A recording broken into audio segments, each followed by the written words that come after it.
Happy Monday, beginning of the week, guys. Oh my God. Right? Right? So pull up in my RDA. I don't watch nobody. Pull up in the RDA. Today is Monday. Pull up in the RDA. Bare feelings them I carry. Pull up in the RDA. Where are you guys? It's Monday. Pull up in the RDA. Where are you guys with the content? Pull up in the RDA, where it is the audience. Pull up in the RDA, Monday morning.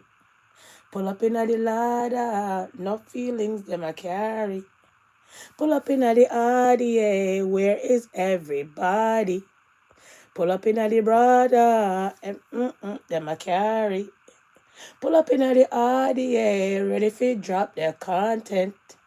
Pull up in the RDA, where is everybody? Pull up in the ladder, no feelings them I carry. Pull up in the ladder, today is Monday.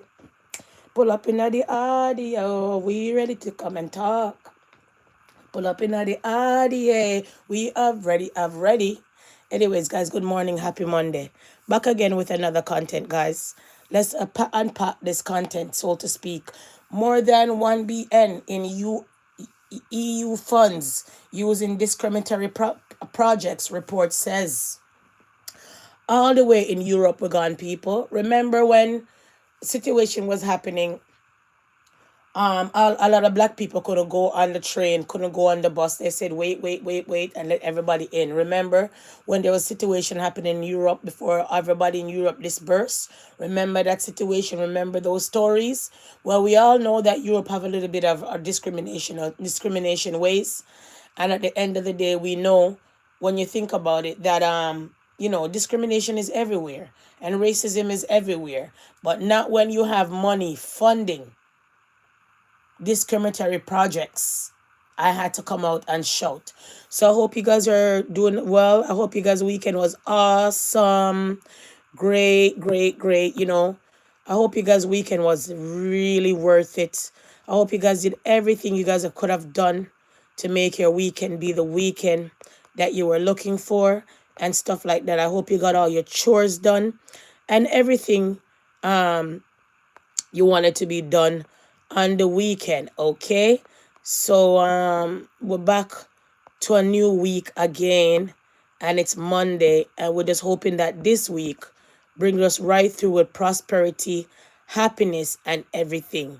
So Monday, stay focused, guys. Yes, amen. Monday, stay focused, and without Almighty God, where would we be this morning? So let's unpack this content quick and fast. I'm going to read to the best of my ability. Not trying to stay long with you guys, but I got a bunch of things that I want to tell you. But let's unpack this content Monday morning. Yes? All right, let's get into it. Bam. Hundreds of millions in European Union funds have been used in projects that violate rights of marginalized communities. A report alleges citing initiatives such as segregated housing for Roma, residential institution for children with disabilities, and holding centers for asylum seekers. The report, based on information compiled by 8 NGOs from across Europe, looks at 63 projects in 6 countries together. These projects believed to have received more than 1 BN in funding from European Union, laying bare seemingly low understanding of fundamental rights across the bloc, according to one of the authors of the EU-funded reports. While the report focused on 6 countries, those behind the analysts suggested similar projects were probably widespread across the Europe. This is really just the tip of the iceberg, said the Bureau of European Network on Independent Living, describing it as unacceptable that funds provided by European citizens could have been used to amplify the discrimination and segregation of the communities that already rank among the bloc's most marginalized. So are you in Europe? Do you feel the discrimination? Do you feel the racism, whether you're disabled, whether you're asylum seeker, and all of those kind of things?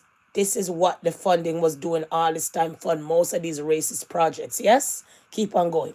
She pointed to school in Greece for people with disabilities and special needs, which had been part of a wider EU investment in special vocational school, as an example. What we would like to see is an investment in inclusive education, which is very much needed in all of Europe, such as accessible school, investment in support teachers, and other services that allow children to attend regular school, she said. Another example she gave was an institution for children with disabilities in Romania, which had received 2.5 million in funding, where children were being sent to live rather than being provided in support to remain with their families. Oh no. So basically they're giving these families these fundings to put the disabled children one side. Go that way. Europe is not the only one. Remember, I came with a story a couple days ago where in England, back in the days, if you weren't married, you were sent to a woman's and baby group, and most of those babies are buried in my mass grave. Remember, I came and echoed that? Okay, let's continue. All right. Other examples highlighted in the report including construction of social housing for Roma in Romania and the edge of the city. For from any public services, the homes are built from shipyard containers, no sir, and do not meet the minimum requirements for thermal sun installation and sanitation, the report notes. All right. Several reception centers of asylum seekers across Greece were also flagged for their extremely remote location and poor living conditions. Those behind the report cited several reasons to explain how millions of euros had end up being allocated to projects seen as discriminatory. One was seemingly low understanding of a fundamental rights across some governments and parts of Europe, said under Urgus of Bridge EU, the organization that had worked with the various civil society groups across Europe to prepare the report. That's what we need to tackle in the future, he said, to have a common view and a common understanding. The building a segregated school for Roma children is violation of the fundamental rights, as in the building residential institution for people with disabilities or locking up people in the reception centers like what's happening in Greece. No, sir. Mighty God. Remember, I say to you guys, in many countries, when you have disabilities, when you have situation, I'll give you an example like mackerel, mackerel take people man and run, or take people man and man take people man nice. When you have situations like her, in many societies, in many countries, like my country, she wouldn't even have a damn child. She would not even have a child. From she was growing up like that, by the time she reached age, they put her on birth control. By the time you look, she couldn't have any children. In my country, those kind of people don't have any children. If you have a problem with your eyes and you're blind, you don't have any children. You have some kind of disability situation, you don't have any children. Especially if you end up in one of these group homes. Remember, in many countries, first world country, children start to go on birth control from they're about 12. All right? Parents bring their children to the doctor to put them on birth controls and stuff like that. So maybe it's not only Europe.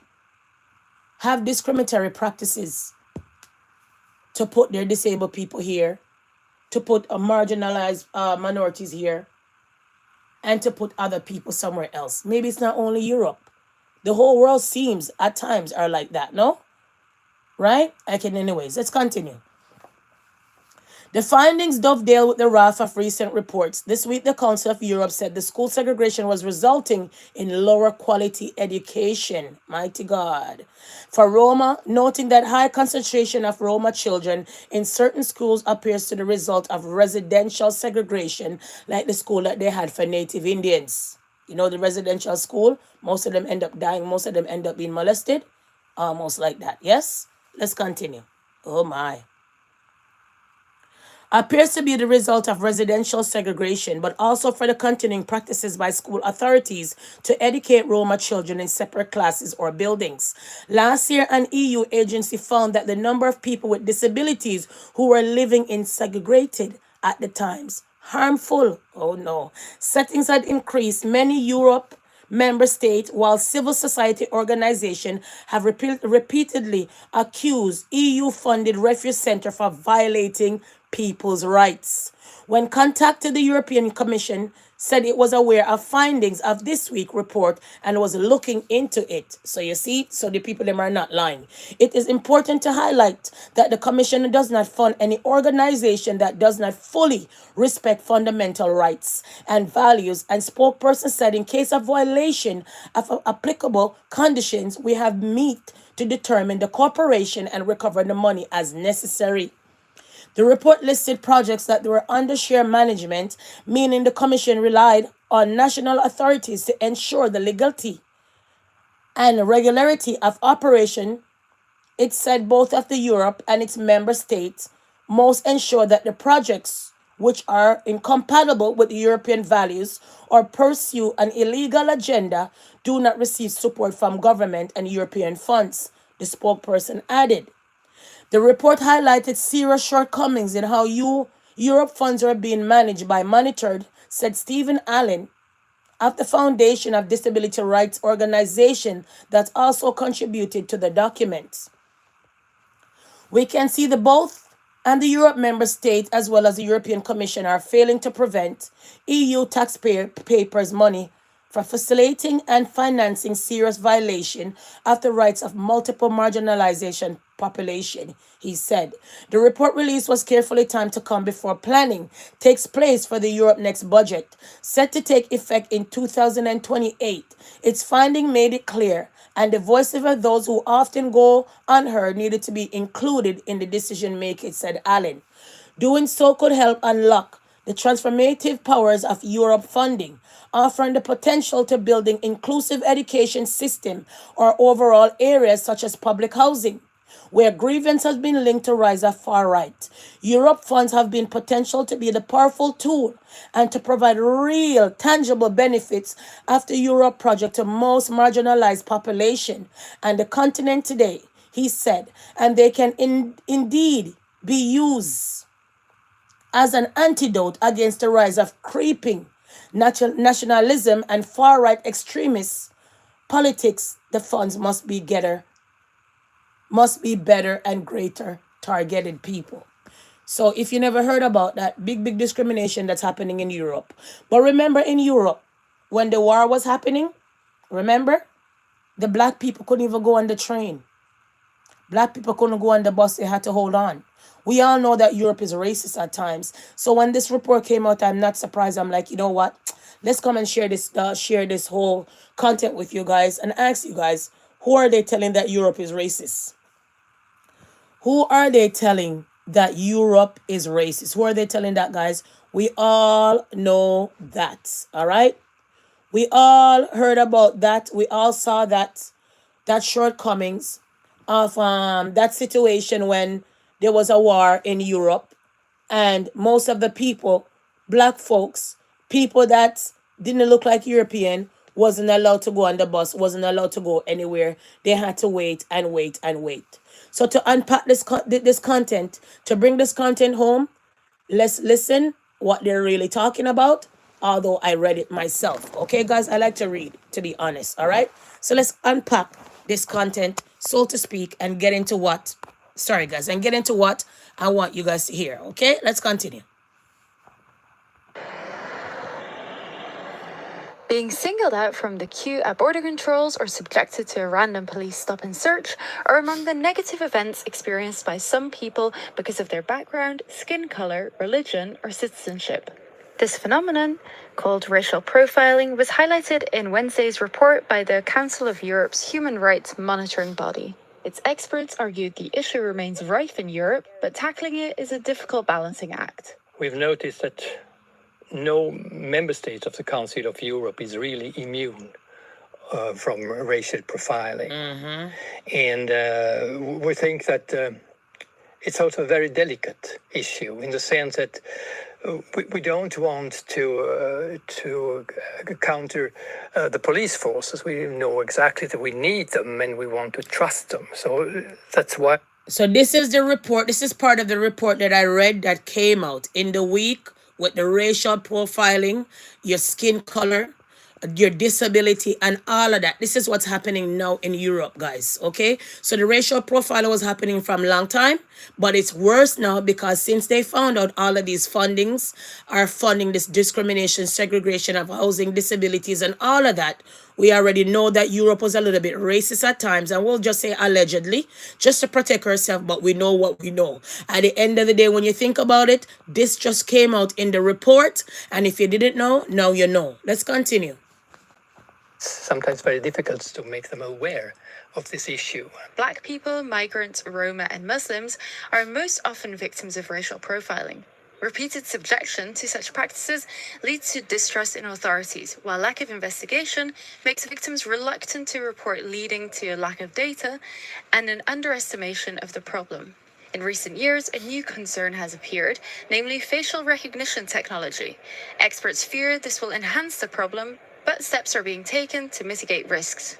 Very recently, the Council of Europe adopted a framework convention on the AI and human rights. And there is a specific paragraph dealing with discrimination issues. What did I tell you? One committee of the Council of Europe dealing with anti-discrimination issues is preparing a specific recommendation on the field of AI and discrimination.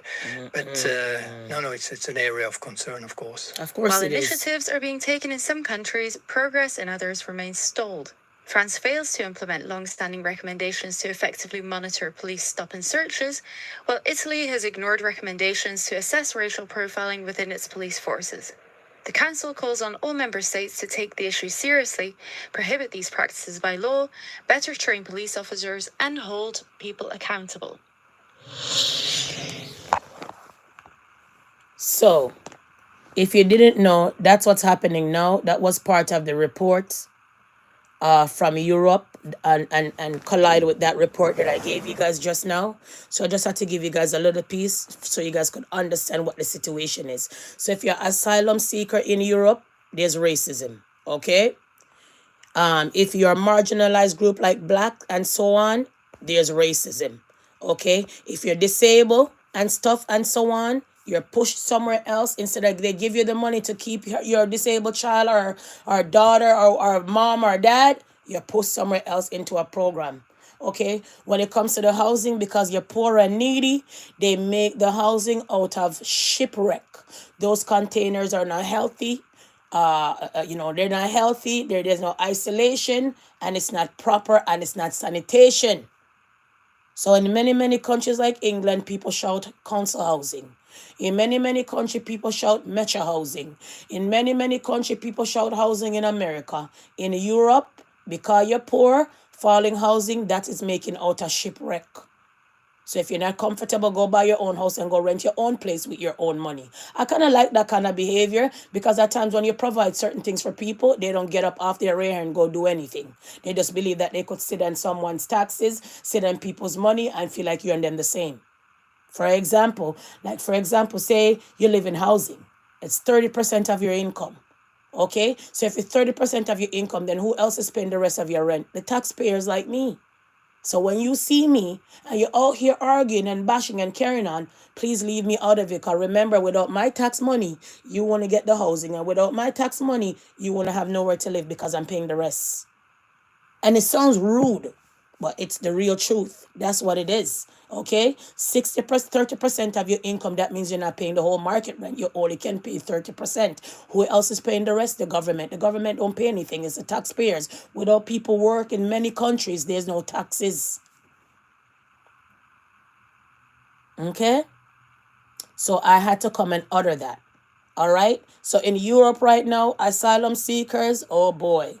Europe right now, disabled people, disabled persons, oh no. People who need housing, oh my. And not only that, the police at its finest again with their discrimination also in Europe. We remember in Europe, like I said, when there was a war, Black people could not go on the train, could not go on the bus. Remember? Remember the racism that happened in Europe when the war was happening? Did you guys remember that? Did you guys remember that? All right. So that what I had to come and bring to you guys this morning, guys, and stuff like that. Like I said, sometimes the content is not what you like. Sometimes the content is not gonna what you think I should drop, but I drop stuff as I go. Whatever catch my eyes, this is what I come and talk about. Okay, so stuff like that. So racism in Europe, right? With the black folks. Okay, we already know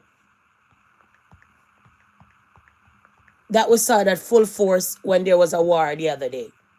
Okay, we saw that. All right. And remember, say Germany leads Europe in rising anti-black racism. It was a story that happened last year and stuff like that. And they came out with it and they're like, oh my. So it's a short clip, but this was one they were leading to the racism and came and collide that in a report today that I spoke to you guys about earlier in the content. All right. So let's see. Racism against black people is on the rise in Europe, with Germany topping the list, according to a new EU survey. I was a little surprised to hear this, as I haven't had a lot of experience with discrimination here myself. What about other black Berliners? On a day-to-day basis in Berlin, you don't experience it as much. I think in other places it will be higher. I experience it on my daily basis, and not only me, but also friends that grew up with me. Many times when we don't hear back on applications, we don't get a message back saying, oh, it's because you are black. But you do wonder how much your name plays a factor, as well as your picture. I always call it like people staring at you effect, right? You finally get stared at more, which I don't think is a bad thing. If people are curious, whatever. Racism against black people is on the rise in Europe, with Germany. So that was it, if you don't know. So all of those things been happening in the European situation and stuff like that. All right. And remember, there's 10 most racist European countries. We could also get into that, but we're not even going to get into that. It's not my business. So if you didn't know, being black, have a disability, marginalized community in Europe, you have a rude awakening. Not only that, billions of funds was used in the discriminatory projects that we're talking about that happen in Europe, like the housing, like with the disability programs, with the school programs and stuff like that. Okay, guys? So now they're working on that, and I had to come out and shout because every day we face racism, discrimination, especially as a person of color. We don't wear it on our sleeve. We don't wear it on our forehead and say, oh, I'm black, I'm black, I'm black. But at times, it stands still, the racism. So I had to come out and shout. Anyways, guys, unpacking, moving on. Let's run on. Let's run on. Okay? Let's unpack the rest of the content.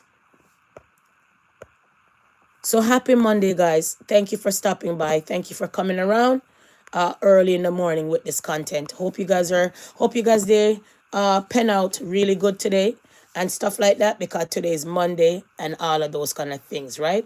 Anyways, pushing on, moving on, running forward. All right. Let's get into our email and let's talk about some other things. Yes, let's talk about some other things.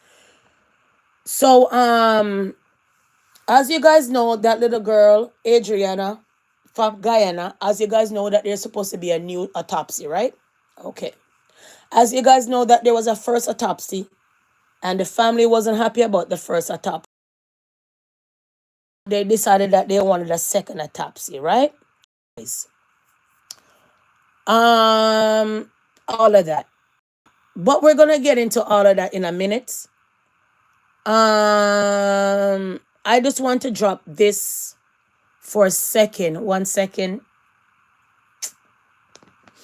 1 second. No. Okay, let's get to this for a second. Just for a second. So I don't know if you guys heard about the Charles Manson fire. This lady that she claims that Charles Manson did this and did that. Recommended basically for parole. I don't know if you heard about the story, this lady. So this lady seems like she's set to be out on parole, guys. Seriously. California State Parole Board recommend parole for Patricia, a follower of occult leader Charles Manson, on Friday for the second time. So this lady is supposed to be up for parole. The decision will have to be approved by the Board of Parole Hearings and California government, Gavin. Okay, and stuff like that, guys. So did you guys know that this woman is up for parole? This lady that was following a cult. This lady that didn't believe in humanity. This lady that believed in devil worshipping and all of these things. Did you guys know that she's up for parole and possible maybe gonna come out? This lady who was in this cult-like behavior with the leader Charles Manson. I'm sure you guys know who Charles Manson is. Do I need to come and remind you guys? Do your research, guys. Not everything I want to talk about, not everything I want to show. But if you didn't know, guys, this uncivilized mutt possible going to be coming out soon or later. So I'm just echoing that so you guys could know about it. All right, running on. Okay, running on, guys, running on. All right, okay. Let's get into some other things. Yes, okay. No. Hold on. Okay. 1 second. 1 second, guys. 1 second.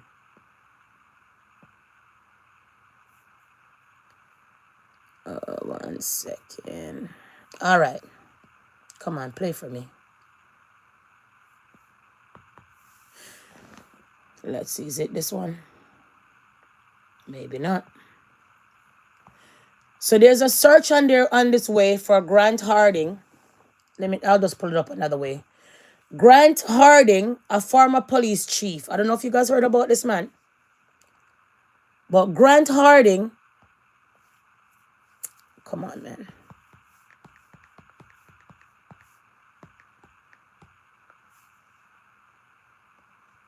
Where are you? All right. So let's get to this police officer. All right. This police officer, okay, used to be a former police officer. All right. He escaped in Arkansas and they're looking for him. He's armed and dangerous. All right. So I am just highlighting this story because a lot of time, 1 second. Grant Harden. It's now been a week since he escaped from prison in Calico Rock, Arkansas. Since then, search teams have been using every means necessary to find him. 5 News reporter Parker Abels joins us with an update on where things stand tonight. Rachel, Grant Harden has been on the run since last Sunday when he escaped from North Central Unit Prison in Calico Rock. Today marks exactly 1 week that police officers have been searching for him all across northern Arkansas.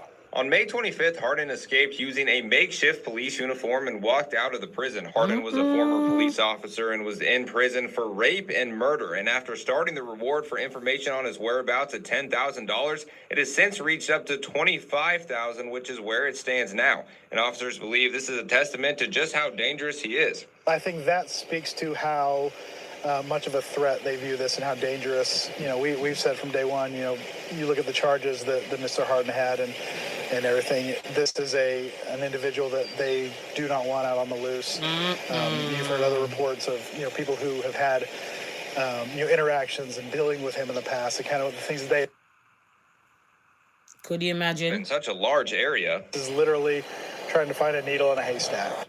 They've been using as many resources as possible. Utilize the canines, the drones, horseback, ATV, aircraft, you know, you name it, anything that we can get our hands on. The area that we're searching is not very accessible in a lot of ways. And so being able to have a lot of those different resources to reach areas that maybe we would otherwise, you know, hopefully will turn out to be insurmountable. However, when a man like Harden is on the run, it leaves residents in the surrounding areas uneasy. Everyone is on edge, for sure. It's a lot of very people dangerous. Are packing, and no one's taking anything for granted, that's for sure. And as you can tell, it's been pretty busy. The search to find Harden continues as there have been multiple possible sightings of him, including one in Sebastian County. However, they tell us their main focus is still in northern Arkansas. We'll continue to update this story as it develops further. Parker Abels, 5 News. Grant Harden Could you imagine? has a lengthy background in law. Remember, he has a lengthy background and stuff in law enforcement. This man is basically a pervert, guys. All right? Let's continue to listen about this Harden guy. The Garfield native was hired as a Gateway police chief in January 2016. Officials say he resigned months later. Gateway is a small town in Benton County near the Missouri border.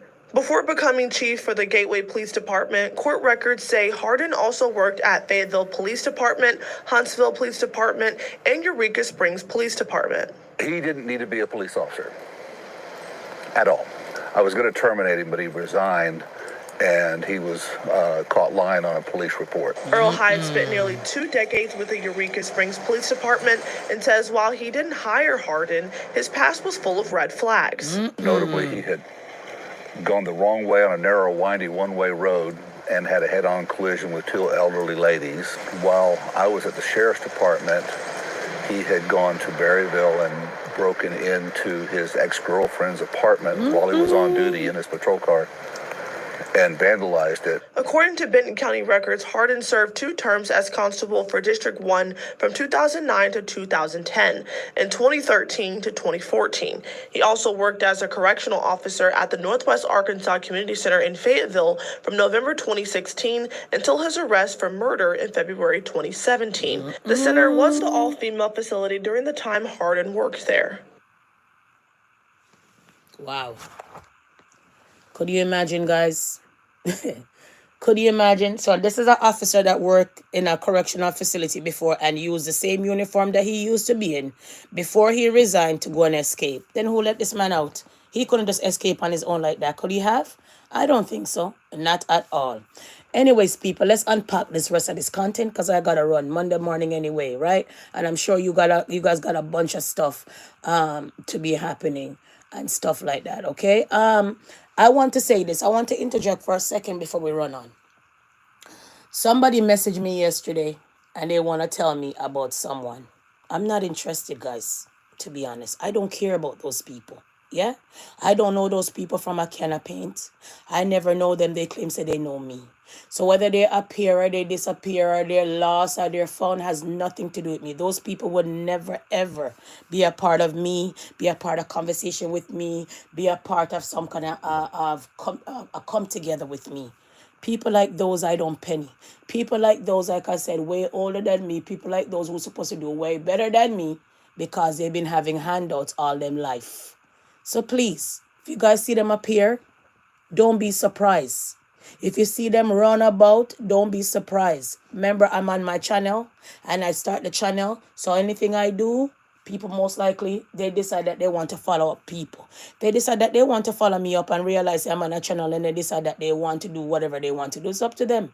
I don't have time for these low lives. I don't. You understand what I'm saying? Because when people are going to come and tell you all of these kind of story and all these kind of things, you have to wonder and ponder. Okay, what kind of lifestyle that they live. So at the end of the day, please don't message me. I don't care. I'm not interested.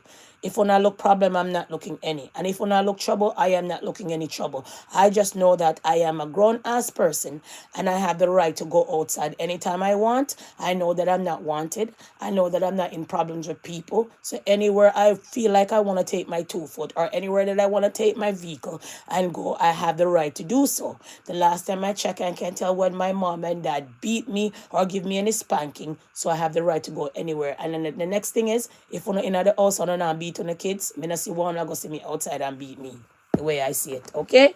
So please, I know lots of you guys come and pop up on the channel and you guys think I can tell and know. Don't care about you guys, man, to be honest. All right? So please, if you feel like you have story to tell me about those people, I am not interested. Don't message me about it. If you're going to message me and tell me hi. If you're going to message me and ask me about my family. Don't message me and tell me about no waste matter or I live off of my taxes. Please and thanks. I'm tired to tell you guys this. It's like you guys don't like to see peace and all of that.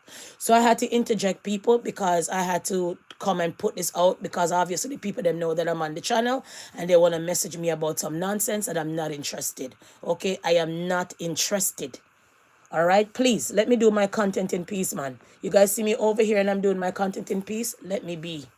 You guys like too much problems. There's too much problem of the world and I don't want to be a part of it. I don't want the devil to ride me. Okay? I want to stay saint and thank God for my mercy. Thank God for my blessing and thank God for everything that he made me capable of having. All right, guys? Simple. Okay? Moving on, running on. So let's finish up and unpack this content. Okay? Let's unpack this content quick and fast. So I want to get to this one here.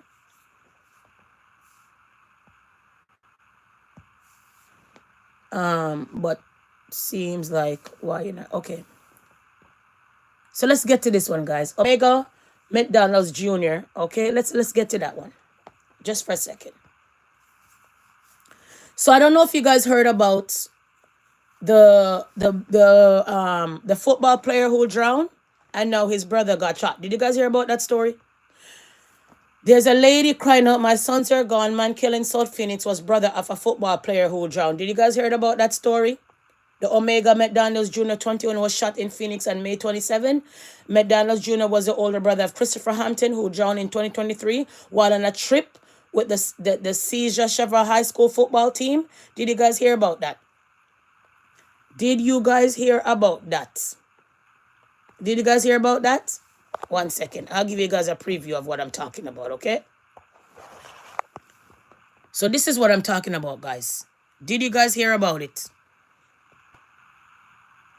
Let's get into it. Paul even just sent the message on social media that is so much needed right now for our family. Yeah. My sister has only been here 3 years, and my nephew has made a great impact. Yeah. That's a blessing. Chris was not just my boyfriend, but he was my best friend. I've been crying all day about this, but like everybody said, he was so hardworking and dedicated. I woke up, I was on the phone with him. I went to sleep, I was on the phone with him.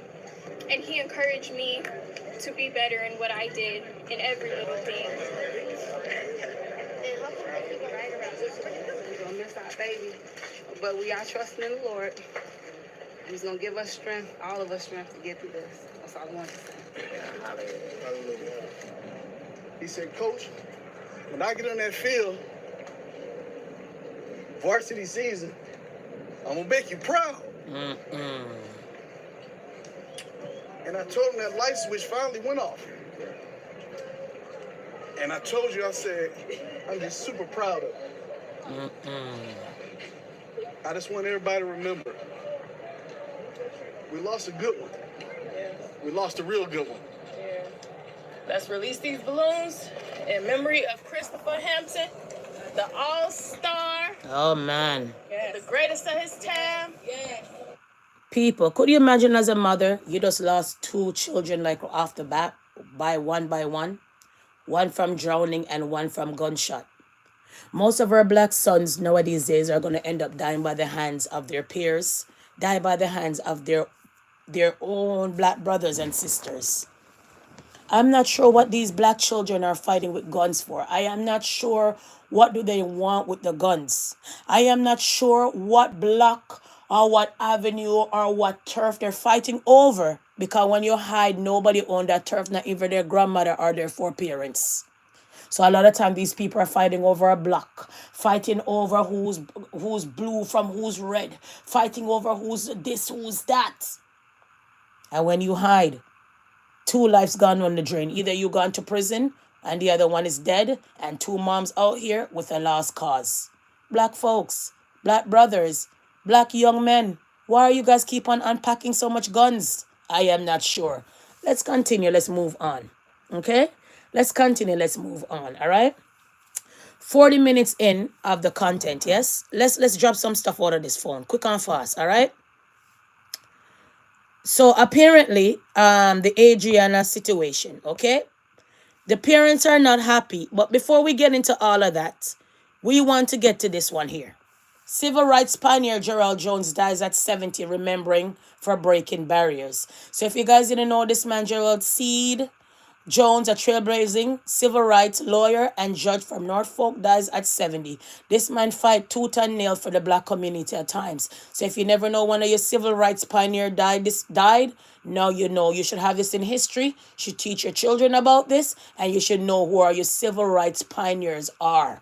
Okay? So I had to come and shout out that. It don't make no sense we talk about all kind of things and don't talk about that, right? Moving on, running on, moving on, running on, all right? Because I got to run, guys. Seriously. Okay? Let's talk about this. No, people, what a tragedy. Bobby Brown says grief doesn't stop after children. Bobby Jr. and Bobby Christine dead. So imagine that your two kids, them, your wife gone, your daughter gone, then your son end up dying.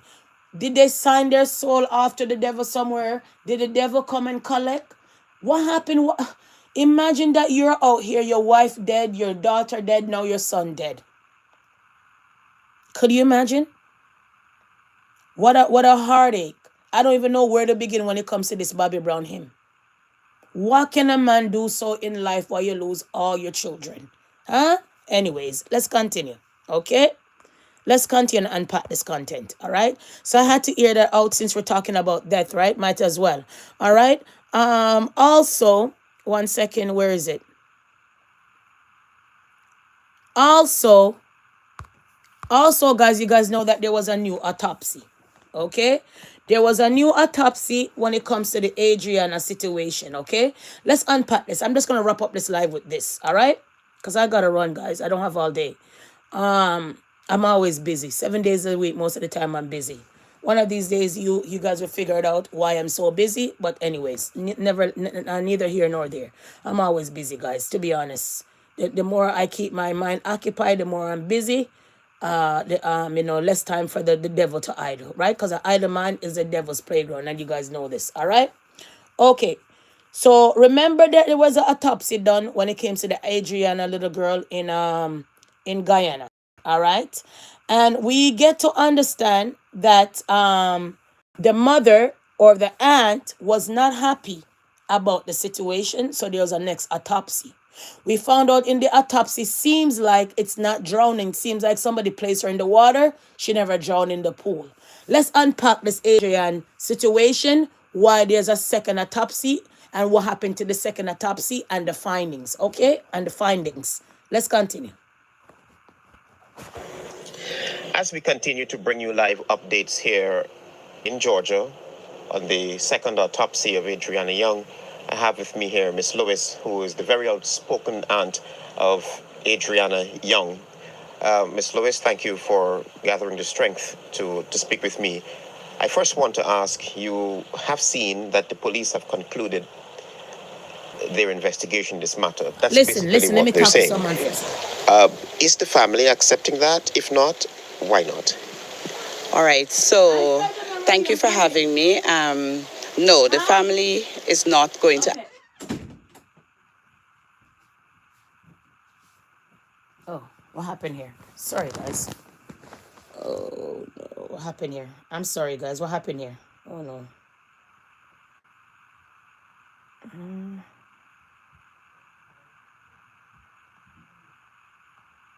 Oh, dear. What happened? Oh, sorry, guys. I don't know what happened. It just stopped playing for some reason. I didn't touch anything. Oh, there was a problem with the video. Is it because of the... Oh, because I got it from the newspaper. So it's basically telling me to... Come on. I don't want to subscribe. I just want to listen to you guys' tales. Sorry, guys. I don't know. I'm trying to... No. It's supposed to be playing. What happened? Oh, man. Why? Come on. It won't play for me. It just stopped. It was half of the newspaper, guys, and it just kind of stopped for me. I'm not sure why. I don't know why it stopped. Let's see if we could play it again.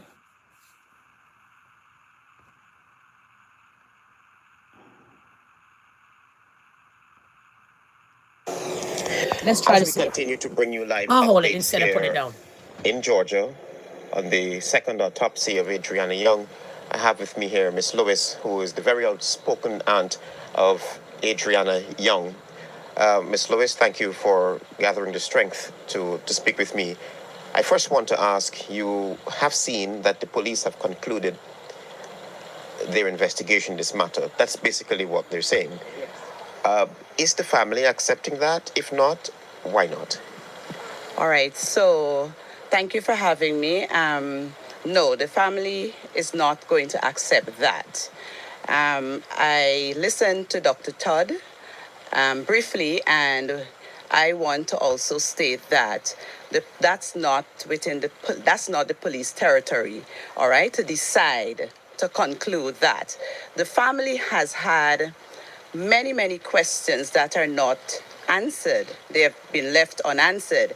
And some of those questions includes time of death, includes whether the fluids in her nostrils actually came from the pool, because as we all saw, that pool was drained before water came out, before a sample actually was able to come from it. Awesome. And so we have questions. We also have questions concerning the marks on her body, identical marks on her arms, identical marks on her knees, the mark on her forehead. So we have so many questions that have not been answered, and so we just cannot accept what the police have said there. The initial autopsy said she drowned. Are you, the family, of this belief anywhere in your heart? All right, so we as a family, we're saying that, all right, maybe she did drown, but we think that she was forcefully drowned.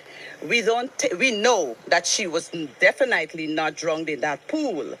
And we were there, we saw, I touched her body. Her body was not bloated. Her body was firm and cold. Wow. All right, so we know what we saw. So her nostrils, both nostrils had cotton wool inside. That's what I saw, I examined. So we're not refuting that she drowned, but we're saying that she definitely did not drown in that pool. All right, so that's our position. Could you take us back to the day Young went missing, to the time that her body was retrieved from the pool? I know it's a painful experience, but for context, I would really like to know. All right, so it's a day that I really cannot forget. That Wednesday, I was home. I had a class online, and I suddenly got ill. I started not feeling well. And so my class should have started at 1:15. I texted my students in the chat and I asked them for us to start at 1:30 because my tummy was hurting me. So I went to the bathroom, came back at that time, started the class, and then we had some technical difficulties. And so I was forced to end my class a little early. By that time, I was getting a severe headache. So I said to my son, one of my younger sons, Malachi, I said, look, give me 2 Panadol, I'll go drink, and don't wake me up. Well, I went into bed, and just to lie down so that the headache will go away. And then my sons came knocking on the door, mommy, mommy, mommy, mommy, mommy. So I knew that something was wrong. I jumped up. A friend was on the phone. She was saying, Amika, your niece is missing. I'm like, what? Where? You're out of your sleep. And I decided, I drove over there very quickly. Well, I live a short distance because I live in Tushen. And I went across there. I saw people sit down. I'm like, why are you sitting? Get up. We have to look for her. And so on. The thing that I want to impress upon the police is their attitude.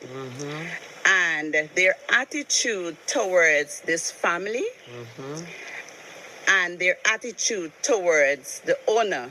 Well, the hotel has several owners. I'm speaking specifically about Boj Narain Bola, son.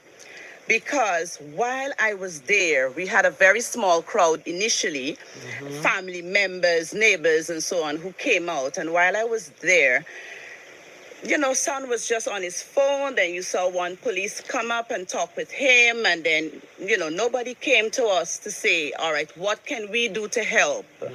We asked repeatedly for the pool to be emptied, for us to search, and everything fell. All of our requests fell on deaf ears. We saw the police. Okay. So obviously, guys, the family member is not pleased of the situation. The family member is not pleased with the situation of the little girl, okay, and all of that. The family is not pleased at all, guys. Not pleased at all. And we don't even know what to say, because at the end of the day, the family is just not pleased for the autopsy. Then we move on, and then the autopsy came up, and then before the autopsy, second autopsy came up. This occur. All right, let's try to unpack this one. Last Eid, Give me a second. the Ummah came united.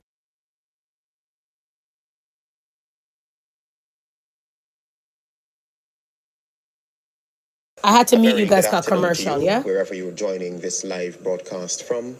HGP Nightly News, we are coming to you live from Georgia. We are at the Gwinnett County Medical Examiner's Office and Morgue. Of course, you know, we are here to bring you details, coverage of the second autopsy of young Adrianna Young. Of course, we know that her body was flown into Georgia, most recently, to have that second autopsy done. Today, we are going to be chatting with Dr. Dexter Todd, who is the lead attorney on this matter. Of course, we're seeing Dr. Dexter Todd beyond the glass that we are seeing here. We are going to have a chat with him to learn a little bit more about the case, what will be taking place here today, and what are the legal steps that would follow.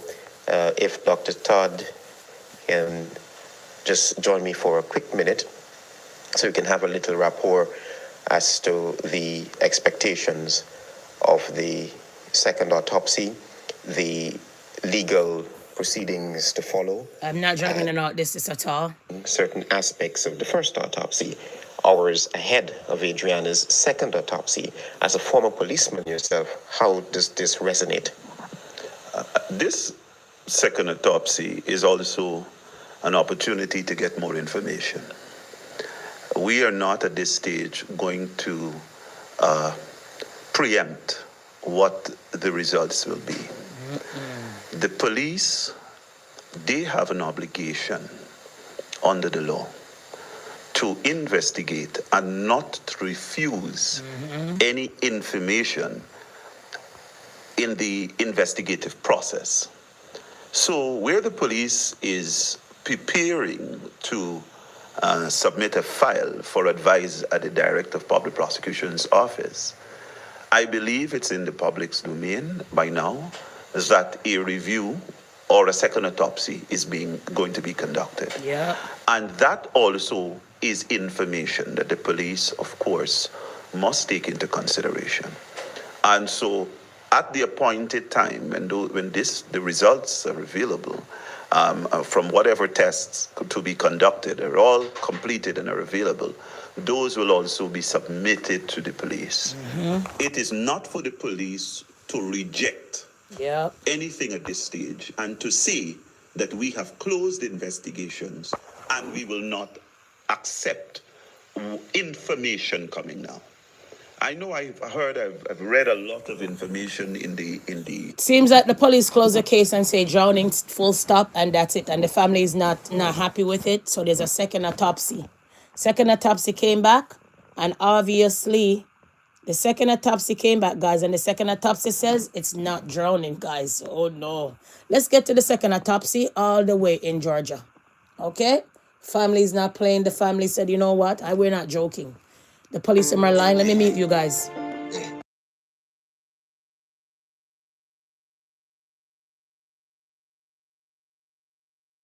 Commercial, so I have to meet you guys, okay? I will get a copyright strike. Let's get into this one. Okay, let's see. Let's try to unpack this one, guys.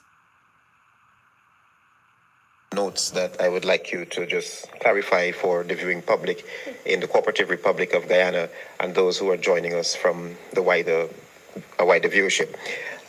Could you first tell me, when you opened the body, what were you looking for? What did you observe? Okay.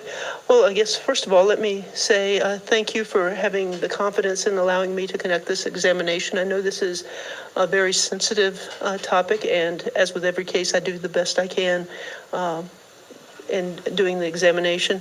And in doing this case, realizing I'm doing a second autopsy, it's understood that this is mainly for quality control type purposes, because the first autopsy has already been conducted, and at that point in time, that is your best opportunity to see the pathology or injuries and disease processes in the original state, because by the time I do a second autopsy, artifacts have been introduced from the first autopsy, and in this case, as well as from the embalming.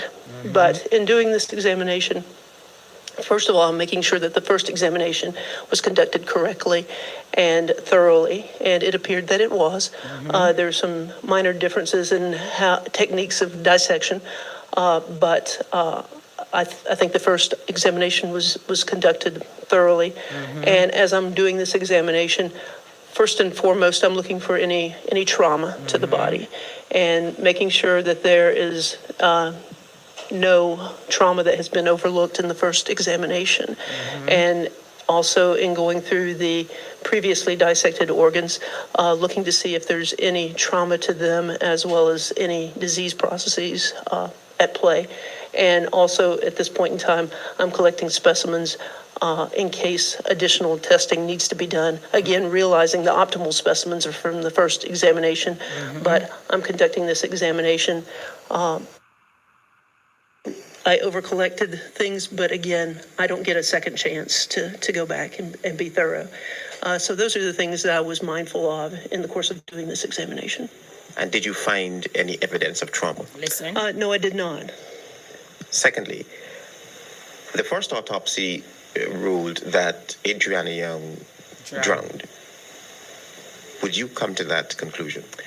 At this point in time, I would not come to that conclusion. Oh my. I think that there's a lot of information that needs to be gained, a lot of investigation that needs to be done. Oh boy. Drowning is a diagnosis of exclusion. Well, and by obviously. that, it means that you have to exclude other potential People, I won't say what, but you see, when it comes to autopsy, drowning is the first one at times.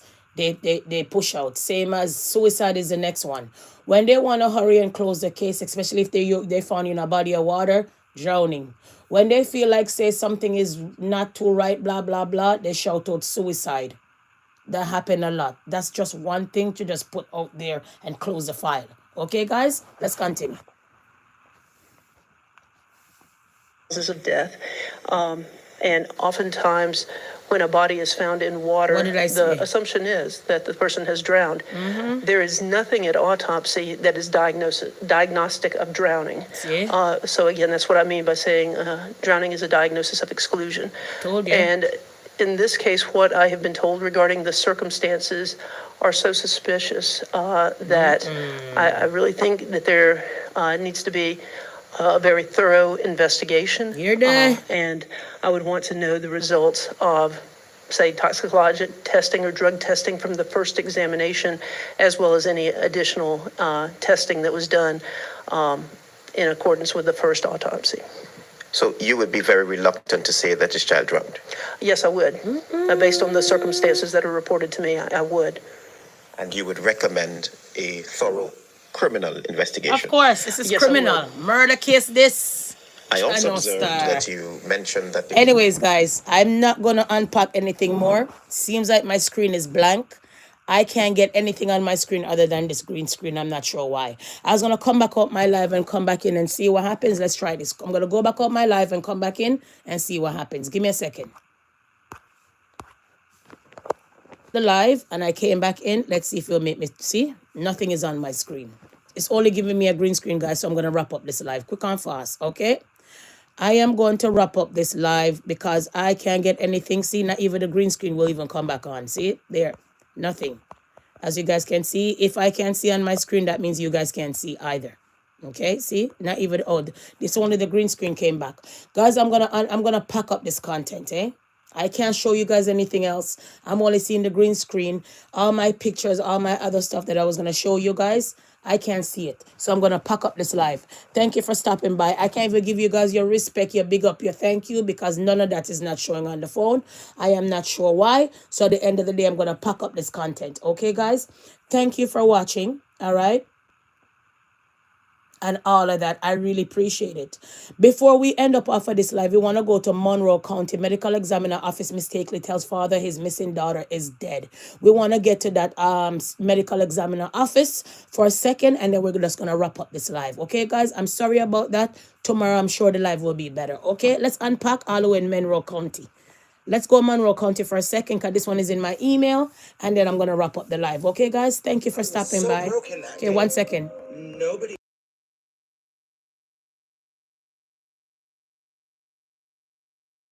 Misidentified. A local father is told by the medical examiner's office that his missing daughter was dead. But months later, he learns it's not true. News 10 NBC investigative reporter Jennifer Lukey explains what happened, how it happened, and what's being done to ensure it never happens again. Mighty God. In 2021, Shanice Cruz dropped off her 2 children to family members and disappeared. I looked for her for 3 years. Hard. I never gave up. Her father, Mark, even hired a private investigator who tracked Shanice to Detroit and believes she became involved in a... So remember a couple days I say to you guys, when our black sisters are reported, they will claim that they're dead or they're suicidal or they're runaways. Didn't I not say that? It's the same thing with this case. They said her daughter was dead. And she wasn't dead. She was missing. So what do we always say when they throw it on the black community? More time when we end up dead sometimes, drowning, suicide. At times when we go missing, oh, she's dead. Oh, she's a runaway, we can't find her, suicide. Remember I said that a couple days ago? All right, this is a family here to come and tell you. So they tell her that her daughter is dead when she's not. Let's continue. Religious cult. So we just went on with our life, just raising the kids, because she was 28 years old when she left us. So, you know, she's a grown woman. But in April of last year, a Rochester police officer showed up at the door. We tried to inform you that your daughter, Shanice Cruz, has passed away. If you need to know anything else, go to the medical examiner. So the family rushed to the Monroe County ME's office. So when I went to go try to identify the body, they was like, your daughter been in here since February, and it was April then. She missing. The state of her body, and you can't come in and see her. The body was found in this wooded area along Hudson Avenue. The medical examiner's office told the family that they identified Shanice using dental records. Mark had the body cremated and held a memorial service for his daughter. Months of grieving went by until one day he got this picture from a stranger on Facebook. I want to interject. Remember I say to you guys that it's good to go to the dentist even if you don't have a cavity? It's good to go to the dentist to get your mouth clean every 6 months, twice for the year, and to go take x-rays and stuff like that. Because at the end of the day, guys, remember, if you go missing or one of your family member or one of your child go missing and they can't identify them, it would be your dental records. Remember, no matter what they do with your skull, that teeth will remain what it is, and that teeth cannot change. So that's how they will identify you, through your dental records. Always go to the dentist, not because you don't have any rotten teeth, not because you don't have any stink mouth. It's a way, in case anything happened, that could identify you. Okay, guys? So remember that I said that to you guys in the past. Let's continue to unpack. It's Shanice in Detroit, holding up a certificate dated November 2024. The family raced back to the medical examiner's office. They were asked if one of Shanice's children could provide comparable DNA. They took the DNA test, submitted it, and it's not a match. Shanice is not dead. Whoa. Those remains are not her. My God. Who is this female that we have in the big lawsuit? The ME's office asked for the ashes back, and here's when a bad situation gets even worse. The family mixed the remains with Shanice's mother's and put them in jewelry that they all wear. No, we don't know who asked it that we mixed with her deceased mom. The medical examiner refused my request for an interview, so I went straight to her boss. How on earth did something like this happen? They don't care if it's a Obviously, black no person. family should ever have Nobody to go don't through care. what this family is going through She's right dead. now. And my Cares about understanding her. of it was they did have the remains of someone that had a dental record that could be matched. And so You're they go dead. through the process they go through, and they found what they thought was a match. You're dead. And frankly, it was actually looked at now by two other professionals. They who looked thought. at it and Not said, they know, "It is a you know, they probable thought. match." And there are also other things that could take place and other factors. Liar. So that's what's being investigated now. They're looking into the possibility that someone used Shanice's identity and insurance information to get dental work done. You're dead. Which generated the dental record the ME used to identify the body. Lies. This is turning into a very unusual case for every professional we've talked to who's looked at this. What changes have you asked for to try and ensure that this doesn't happen again? So I've set a number of policies in place. Number Really? one is that we do have a new contractor that's working on it. We've asked for a second opinion, particularly on this case, to get to the bottom of it. And we decided to change the policy. So guys, I gotta jump off of this live. So somebody stole her identification card and went to the dentist. So how come you guys didn't point to that person and say, oh, maybe that's her. She's not dead. That's her because she not too long went to the dentist. You guys didn't care. It's a black case, allegedly. Don't mix me. It's a black case. Who cares about her? She's dead. Let me tell her black family that she's dead and let them go on their way. Next. Remember a lot of these people that when they go to work, it's like another day at work, just another cup of coffee. They don't take no time, no effort, nothing when it comes to us at times. I've been shouting out this, but people will be like, you're racist. I'm not. It's the truth, so help me God. Most of the time, they don't take a minute or a second to deal with you. They just throw you to the side. Another day, sir. Really? Could you imagine people? She's not dead. Kiss me teeth and pass. Guys, sorry that I can't show you guys anything else. Everything on my screen is blank, like as you can see, dark, blank. The only thing I could give you guys is a blank screen, is a green screen. I'm not sure why. Okay, that's it. Thank you for stopping by, guys. I can't even tell you guys, show you guys anything on the screen. I want to say thank you very much for stopping by. I want to say a big respect for those who always watch the content. And I want to say happy birthday to those who's having a happy birthday, happy anniversary, who's having a happy anniversary. And for those who always come and watch the content, bring up your nice, clean self. And for those in my life that love me, and all of that, I really thank you guys. And for everybody else that always come and watch the content, peace and love until we meet again. The live will be much better tomorrow. Don't forget to come on. Don't forget to subscribe. Don't forget to turn on your notification bell. And for the 3 or 4 new subscribers, welcome. I thank you and I appreciate you. See you next time. Blessings.